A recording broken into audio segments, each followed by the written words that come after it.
If you want to learn more about effective management, head over to mattsingers.com and sign up for my free management training. Welcome to the Mad Singers Management Podcast from madsingers.com, where entrepreneurs and business managers learn and share. If you like the show, don't forget to leave a review. Hello, and welcome to this podcast. This is the 1-year anniversary of the Mad Singers Management Podcast. So we have summoned the best of the best for today's episode. Ronnie, welcome to the show. Heyo! What's up, guys? What's going on? Right, Ronnie. I know this is totally unbelievable in your case, but there's people in the world who doesn't yet know who you are. Would you mind doing a quick introduction? Yeah, sure. I'm sure there's a lot of people who don't know who I am in the world, but just for everybody's introduction, my name is Ronnie Teja. I work in e-commerce. I run a portfolio of about 15 different e-commerce sites. I have a remote team of about 24 people. I'm from Canada. I immigrated there when I was about 21 years old. And right now I run a remote team or distributed team, or whatever you like to call it in this day and age, in about 25 different countries. My products are sold in about 77 different countries worldwide. And yeah, that's me. Excellent. That was short and sweet. Right, Ronnie. So today it's all about management. And just before we kicked off the call, you were talking about an awesome experience you've had with implementing YOSS. So just before we go into it, would you mind just telling the audience what YOSS is all about, and then tell them a little bit about the experience you've had?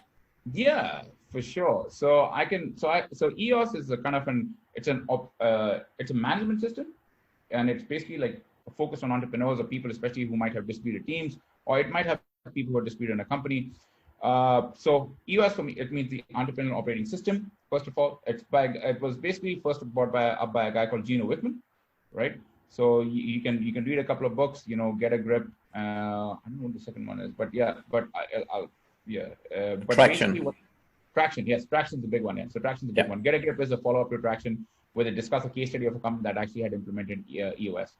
So what this operating system talks about is, some very basic things which I had not done over the last 5 or 6 years of my company. You're setting up principles of your company, setting up goals of your company, setting up the mission and vision of your company.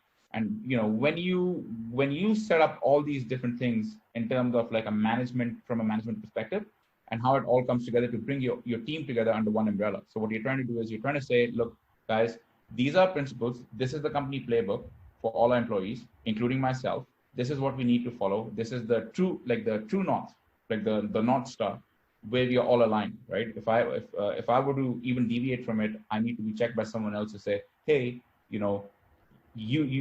say you have these values, but you personally don't follow those values. Like, what's up with this, dude?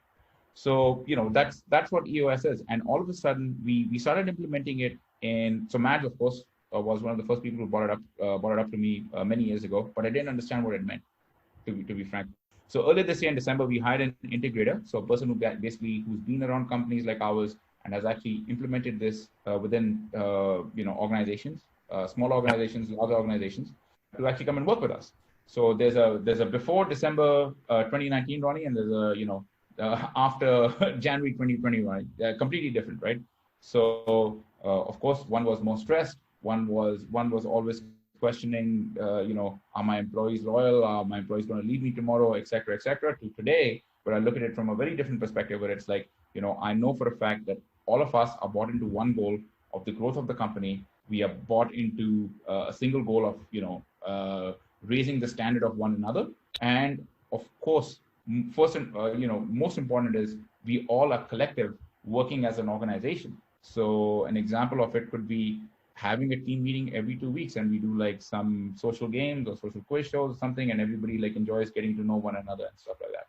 Yeah, that's awesome. And it's a big framework. How long time did it take you guys to actually implement YOSS, and have you implemented it fully? And yeah. Well, so I would say at this point of time, we're a pretty self-sufficient running team. So it takes about 6 months. So it's not that small. And people go, oh, after 1 month, people tend to give up, and they're like, oh, it's too much money. I don't think so I can spend it. I don't think so I can actually put more money towards it, et cetera, et cetera. I mean, it's expensive.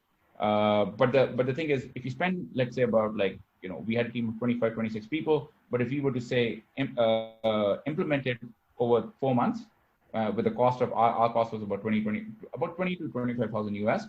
The long-term results of that have already outweighed what it was before, right? We went through an organizational restructure, which meant that we had to fire long-term employees, right? We went through an organizational structure. We found out that some employees or VAs that we had actually hired,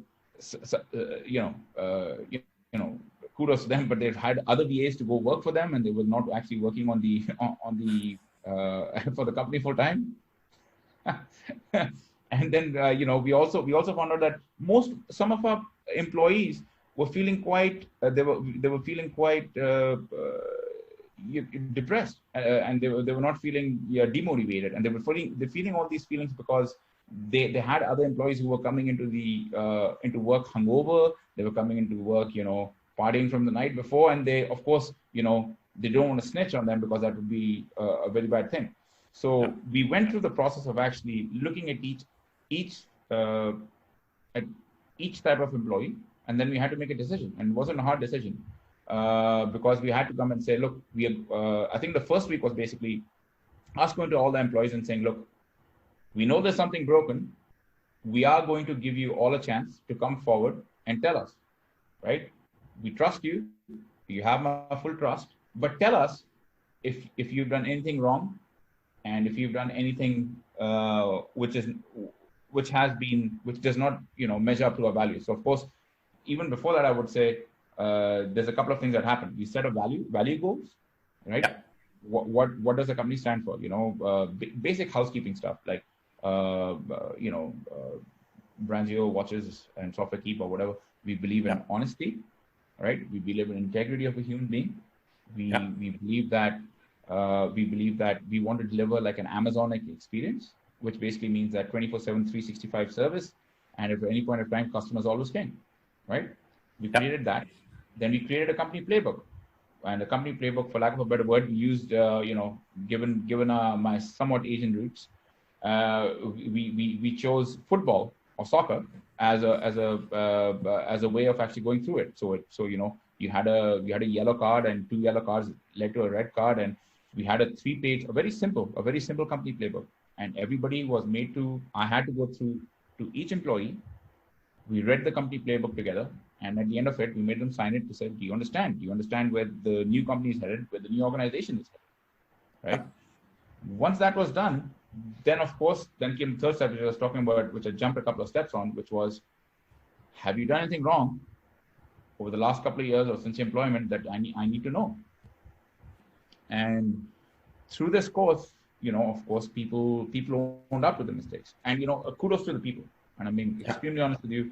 It's a testament to the people. We had some people who owned up to the fact that they'd hired other VAs to go and do the jobs for them, or who had hired that they weren't actually working full time in the company, or they had a second job, or they had like all this other. And the contract that we had with them initially when they joined was that they're not allowed to have second jobs.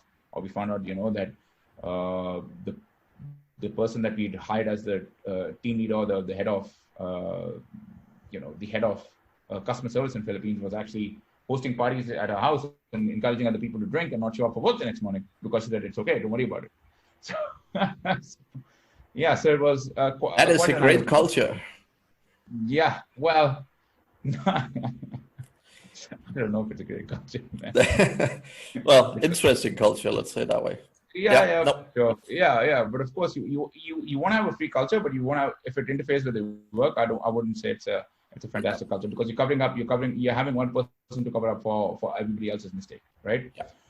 And with that, what happened was we had other employees who had to cover in for these people, who had to do overtime. They had to do a lot of other things, which was not really ideal for these people, right? And they were very loyal people, and they were like, look, I don't know how to tell my boss, or I don't know how to tell my manager what's going on, because if I raise my voice, then I would get fired tomorrow. Create a culture of inclusion, right? And then, unfortunately, a thing that came out of that was also we looked at a Canadian team, people who were extremely highly paid, making a good $100,000 a year or whatever. And we had to scrutinize them to say, look, you've been with the company for a long time, and they were good friends of mine. And I said, look, all we need to understand is, are you on this ride with us? And, when we laid out the plans, we laid out everything. it seemed that their values didn't match with ours. So we had to look at the company values and we tried to match with the employee values. And so we went through a process of cleaning the house. So the first 30 days of this process was cleaning house, making sure, hiring people, that's extremely important. Hiring people who match your values, right? So what that would mean is, we diversified from having an all Filipino team to having some employees in Eastern Europe, having some people in, believe it or not, Venezuela, having some people in Nicaragua, having some people in Costa Rica, having some people in South Africa. And as a result, people didn't feel that, they're working in time zones, say in the Philippines, which is they're working 24/7, they're working late nights. So it took that pressure off of, the core team in the Philippines as well. So they were, I'm sure, extremely satisfied and grateful for that too, because you can go to work at a normal time, spend time with your wife and kids, or your husband and kids, or just your kids, whatever whatever the way it goes. Yeah, that makes a lot of sense, and definitely quite a few people do that, right? So it's definitely interesting. I think, it's always a two-way thing, right? Like the way I look at it, obviously I have a ton of people in the Philippines as well, and also people sort of working around the clock. But I think that the key thing and one thing that you often bump into is that you end up hiring a group of people or a group of friends or a group of people who know each other, and that obviously carries certain strength, but it also brings in certain weakness, right? And the good thing with the Filipinos is that they're super Loyal. family focused, right, and loyal. And the problem is sometimes that can also become a problem, right? So exactly like you said, with people having parties and, that can also become a problem, right? So definitely some diversification makes sense. Yeah, it's not everybody. I'm not saying it's everybody. And please don't take this as that. I'm just saying that in certain cases, this is, in my case, this was the truth. Maybe for your case, it's not, right? Maybe, you are extremely well at creating a good management system with your managers and everything else, where you know how to talk to your managers and everything else, right? For me, it was me. I was actually, so this was another mistake of mine. I made everything central to me. So it was me. I was trying to be very micromanaging. I was like, oh, I know how to do this. If I kept tabs on all my employees, then what would happen was everybody would think that I knew what they were doing, but it actually backfired on me, because then every time there was some problem, even the littlest of problems, then they would directly come to me thinking it's an open channel to talk to Ronnie, right? Which is not ideal. Like that, and that's actually what I spend the most time on, right? Because most business owners end up significantly micromanaging their teams, right? Because they're so, like, they come from this environment, and it's not because people are bad, but it's just they don't know better, right? And if you have never been in a system, like if you've worked in a company where there've been a really good manager and you've seen it work, you often have a totally different angle to it, right? But the thing is, most people, a lot of entrepreneurs nowadays have no management experience. They haven't even seen good managers anywhere, because unfortunately a lot of managers aren't very good. But that sort of experience and seeing it, for me, the feeling, like when you build a new team, it's always a bit challenging in the beginning, right? And it's also fun. But when you see it all come together, when you see things work, and when you really just, you take a month off and, stuff's still happening when you're away, like that's for me the absolutely best feeling. And when you put a good system like YOSS in place, that's what you get, right?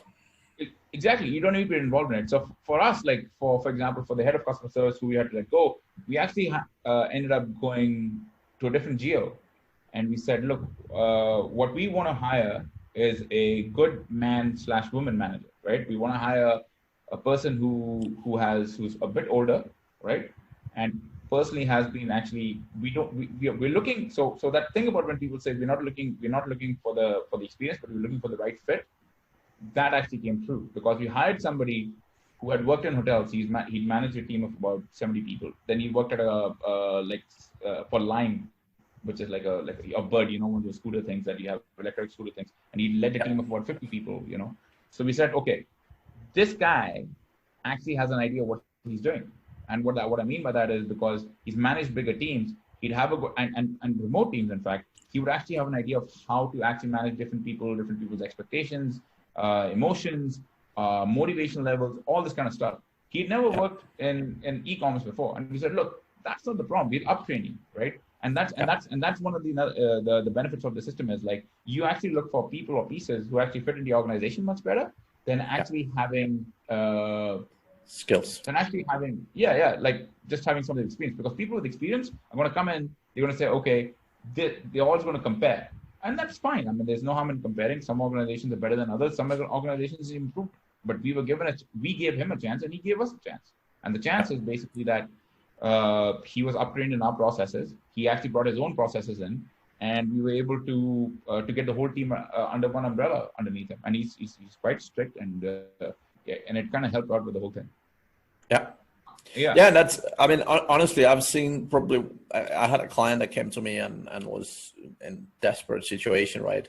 They have hired a manager that, that person came with their own background. They used to do things a different way and so on. And they tried to put this whole system down on top of this company. And it just absolutely didn't work out. They had to let them go and so on. And they literally ended up with a system, a company with no systems working. And that was a horrible situation. But most of the time, the key thing for me is it's always about putting the right people in the right jobs, right? Because it's I mean, finding great people is one thing, and that's a skill in itself.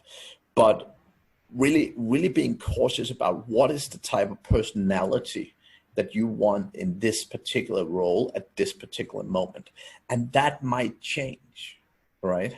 This is what large companies are often quite good at, right? Like if they need a turnaround, for example, they will often, let go of the existing CEO and bring in someone else.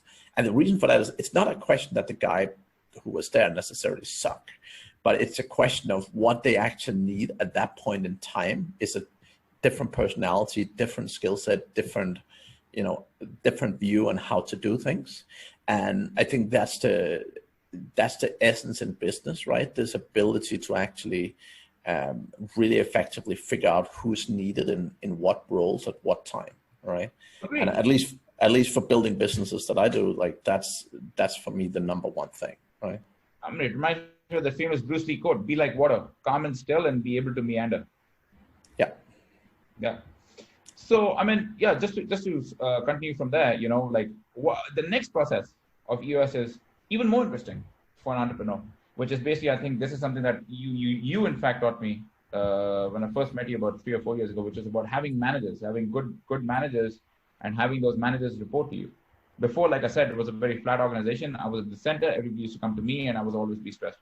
Now, what we did was the next step was having an executive team, right? And having an executive team has changed my life, which is basically you choose your three or four most important functions. Okay. We started with about three most important functions, which was the technology stack, the HR stack, which is hiring, firing, and keeping everybody happy, et cetera, et cetera. So this person who was an integrator decided to stay on as a fractional HR manager, which was really good. And the third one was, of course, the head of customer service, right? So we had these three people. We added one more, perhaps a couple of months ago, because this person, can't speak enough about him, has been extremely fantastic for us in the organization as the head of content. A guy who we hired in Kenya, in fact, he went by an alias of Emma because somehow he thought I wouldn't know if he's a guy. But when I spoke to him, he says, look, I'm using this alias. Hopefully you give me a content writing job. I said, why do you want a content writing job when you can actually be developing content? You could be coming up with the ideas and stuff. So we hired him in December, and we said, okay, look, we'll give you a little bit of a go and see how it goes.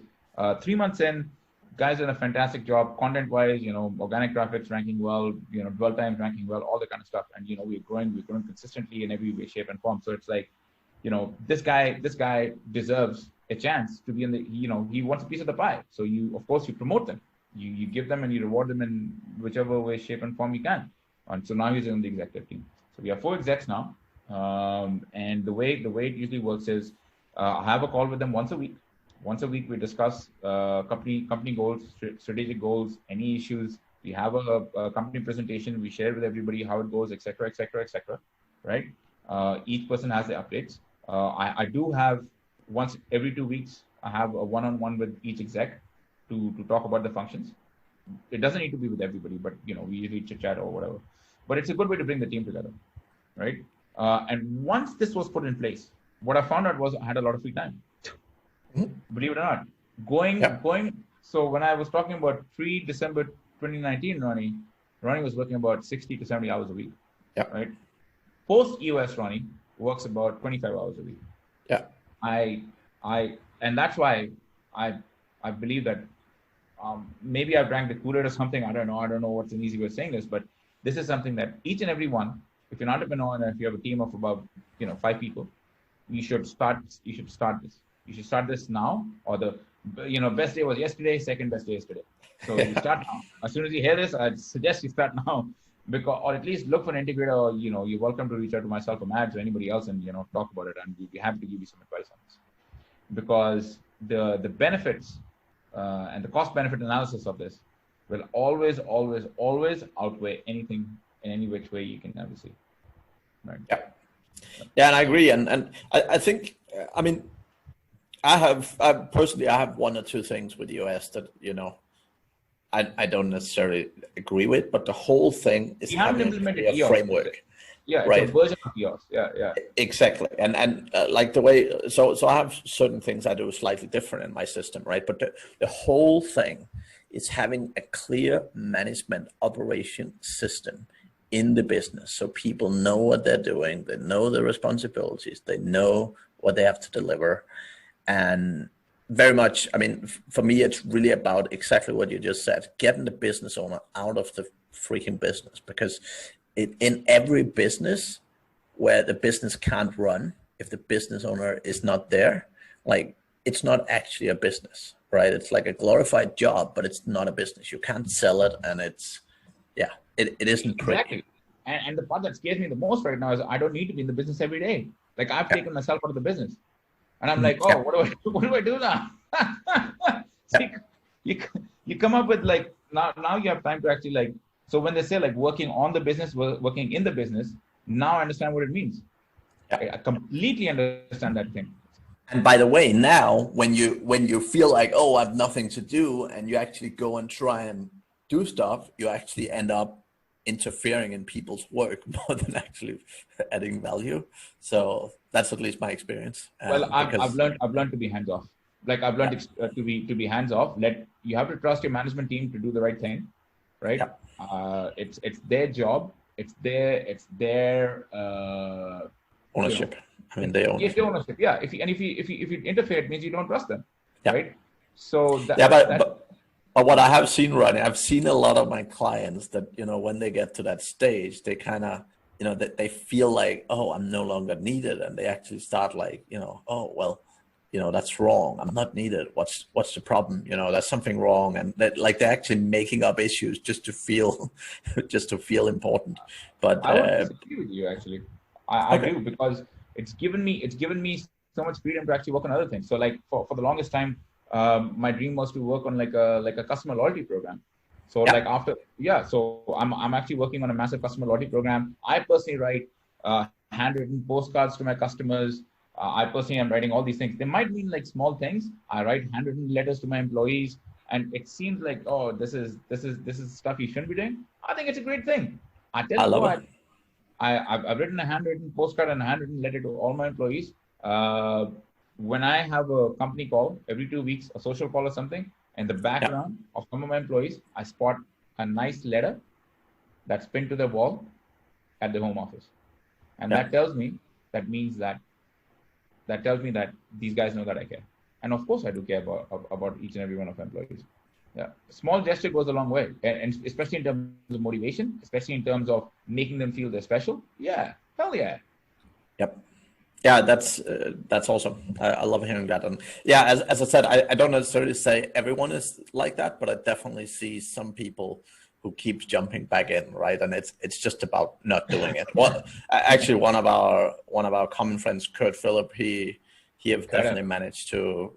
I remember he was like, oh, I'm having a baby, I'm gonna take 6 months off. And when I started working with him like a year and a half prior to it, it was like, yeah, like your situation, right? Working his ass off every hour of every day type thing. And that like the difference when you go through it is just, it's stunning, right?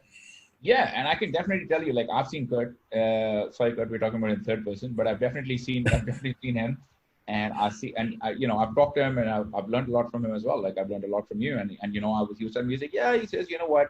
I ride my bike to the gym in the morning. I spend about 1 hour having a coffee, and then I just delegate all my work to all my employees, and he says, then I go to the gym, and then I come back, and then I just, I take care of the kid. I was like, what? When do you work? He's like, you know what? It's not my job to work.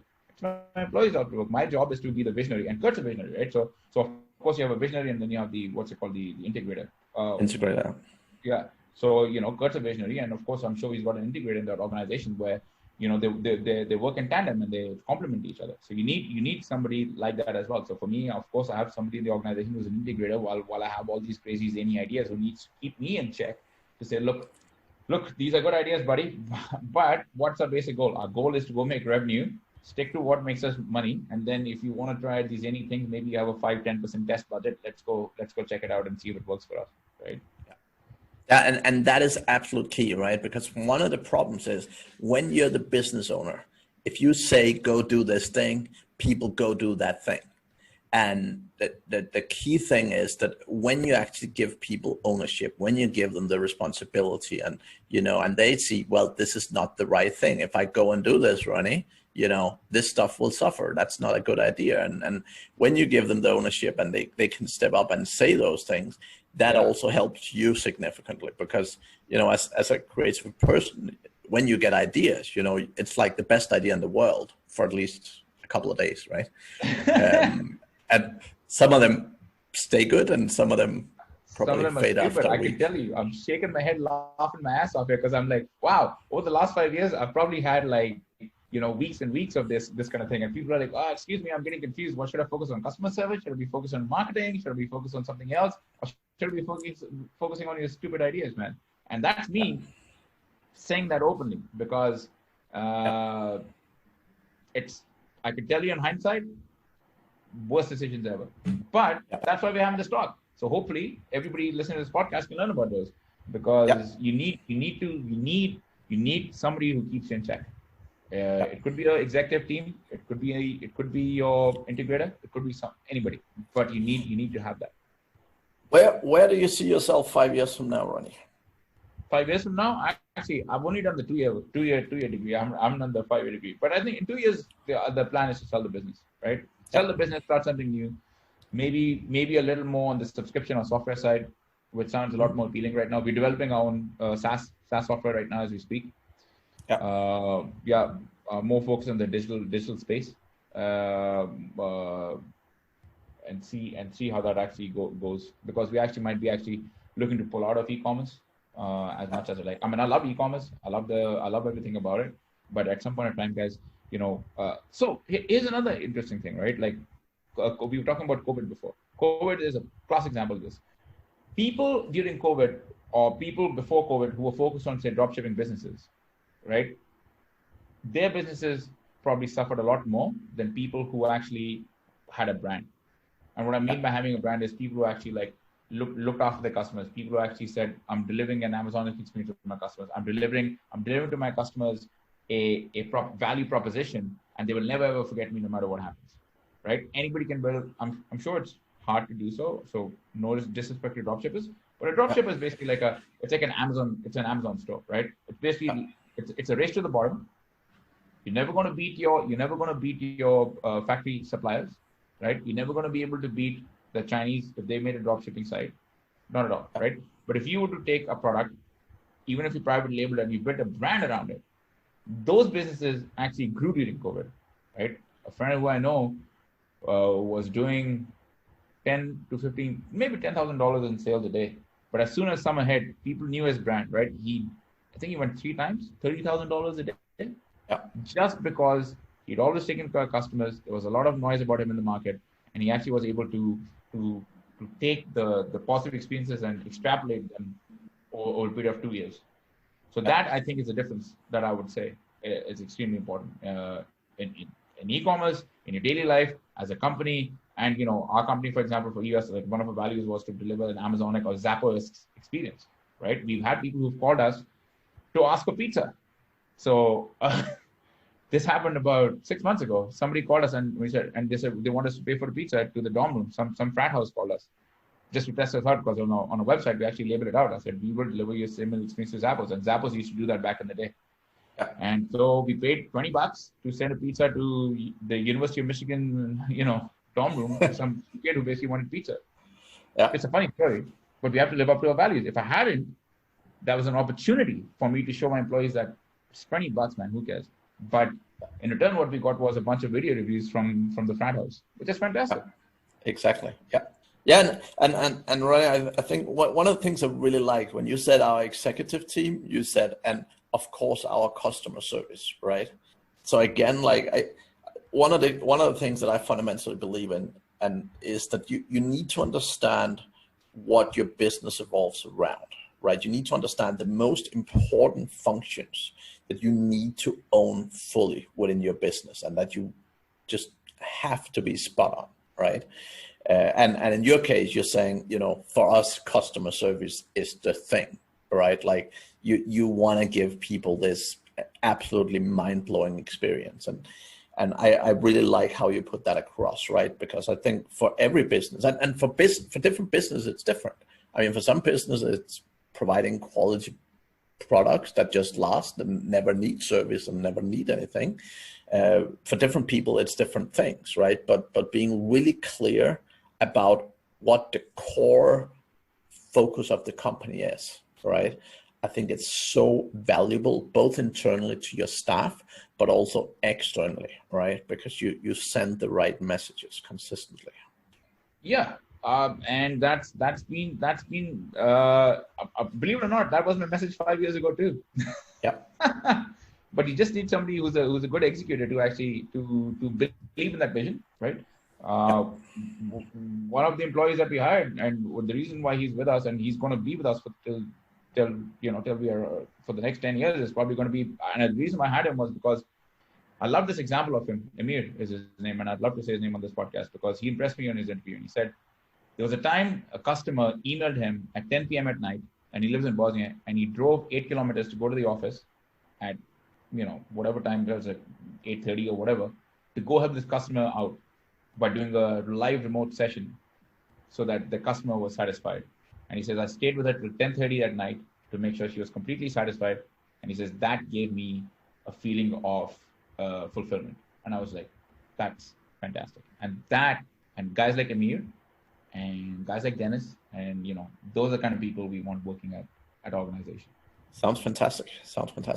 Yeah. Well, Ronnie, it's been one hell of a show. Our first birthday here in the podcast. So yeah, I can't believe you called me on it. Hey, so happy. I feel much privileged and much obliged. Definitely. It's been a really, really good discussion, Ronnie, and I really enjoyed it. I think for most business owners, again, I should say, it's about taking the action, right? It's really about getting out of the trenches, getting out of that 20, 30, 40-hour work days, I was about to say. I know, and I hate examples like Elon Musk, because he definitely had a very companies, man. Three multi-billion-dollar companies. Right, but as I always say, most people can't live with seeing their kids 35 minutes a day or whatever, right? Like most people need an actual life, and the problem is that what I see again and again, when people work crazy hours, they make shitty decisions, right? They don't treat their staff right. They don't treat their clients right. They're just not in the right mindset. And I mean, I've been there. I'm still there occasionally, right? When you're starting new projects or if you're starting a new company and so on, right? But I know with myself that, if you want to be the best self and make the right decisions that really impact your business, you need to make sure you take care of yourself. Because when you go to bed at midnight and you've been working all day and you wake up at 8 a.m. the next day, if you get that much sleep, your head is still blown up, right? Like you don't feel ready, and you do it anyway because discipline is great, but you don't end up with the right results in the end, right? Yeah, for sure. And I appreciate it, man. And, thanks to guys like you that I actually heard about it the first time. And truly will be grateful for that. Thank you so much. Excellent, man. So, Ronnie, if anyone have absolutely loved your contribution today and is desperate to talk with you, what is the best way to get hold of you? Yeah, you can get in touch with me on LinkedIn. Just look for Ronnie Teja, Ronnie, last name Teja, Teja. Perfect. And we'll add all the harassment opportunities in the show notes if people are desperate to get hold of you. So that's awesome, Ronnie. Thank you very much for joining the podcast, Ronnie. And to all the audience, we will hear you again. You will hear us again next week. Have a good one. Thank you for listening to the Mad Singers Management Podcast. Please leave a review. It means the world to us. You can also learn more about management at madsingers.com.